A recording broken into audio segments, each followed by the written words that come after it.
Junaidi Abdul Nasir. Subscribe, like, share, godhan nu gargaara. Soomanni osoon seennee dhiifama naaf godha. Rabbiin ragaa naaf tahaadha akkaan keessa kiyyaa waa takka isiif hin qabne. Nama afur dhiifama gaafachuun barbaada. Namaan aarsee, namaan miidhee, namaan cinqee, namaan zallame. Nama afur galatoonfachuun barbaada. Nama na kabajee bakka guddaa naaf qabu, nama ol qabee na guddisu, nama rabbiif jecha na jaalatu, nama na duraa fi na boodattis khayriin na yaadatu. Nama afur rabbiin dhiifama haa godhuuf. Nama na duubatti na arrabsuu fi hamtuun na dubbatu. Nama na dallansiisee na miidhe. Nama jecha namaa dhagahee natti jijjiirame.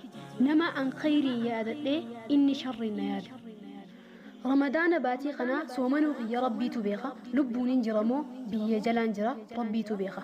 Nama yeroo duraatiif ergaa tana nama jaalattuu fi warra keetii fi aalii fi ollaa keetiif ergu ta'e. Ana tahus deebisinaaf ergi.